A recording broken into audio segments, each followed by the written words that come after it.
We're on day 23, or chapter 23 of Pleased to Dwell, and New Testament reflections. We come to 1 John, John's first epistle. And you might think, hang on, where's the reference to the birth of Jesus in that? Well, it's vague, but it's actually underlying the whole thing. I've just been struck as I've been reading through this chapter and thinking through 1 John again, how much the world has changed in the 10 years since this book was written.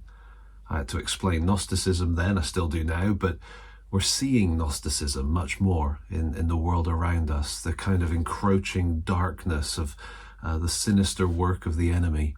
And the Gnosticism that was being faced by the church that John wrote to was of a specific form and a specific time, but the answer to it was the fact that God's Son had come into this world, and that's still the answer that we need today as we face a sort of postmodern, militant, sort of Gnostically driven agenda in the world around us. I won't get into that now, but let's look at 1 John, because in chapter 3, verse 1 begins like this: "See what great love the Father has given us, that we should be called God's children, and we are.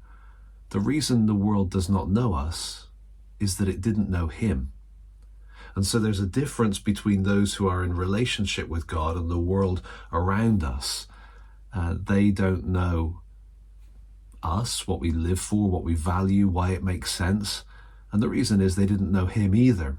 And so the passage goes on and kind of references the darkness that there is in the world. But when you get down to verse 8, at the end of the verse, we get the Christmas reference, if you like.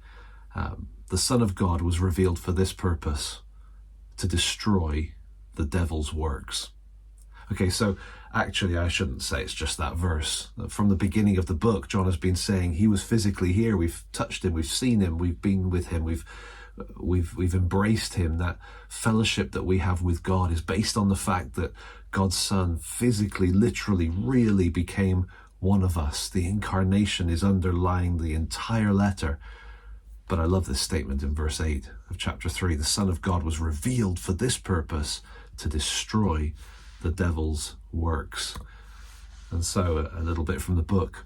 So the coming of Jesus made it possible for sinners in a dark, sinful world to be brought into the light of fellowship with God. Everything the devil stands for is in opposition to this. The devil wants darkness, not light. The devil wants sin, not righteousness. The devil wants the lie, not the truth. The devil wants to keep people away from the joy of fellowship with God.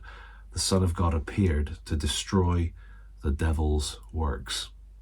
And so as we come to Christmas, we do still live in a dark world. There's lots to be concerned about around us, but there's hope that has burst into this world, just like the angels told the shepherds. And here John is telling these hurting believers, so God's word tells us there's hope. And the works of the devil, as bad and as sinister as they are, have been or will be destroyed. Why? Because the Son of God appeared. Because God's Son came into this world, into that place of darkness, shone a glorious and marvelous light. And so let's celebrate that. Let's appreciate that it takes us beyond the sort of Christmas card image to remember that Jesus was on a mission to rescue, yes, but also a mission to destroy. And he fulfilled his mission, and he will complete it still in the future. We're looking forward to that, of course. Thanks for watching. Tomorrow is chapter 24, and if we're following this through in December, it's Christmas Eve, so we're getting close. One more chapter to go. Thanks for watching.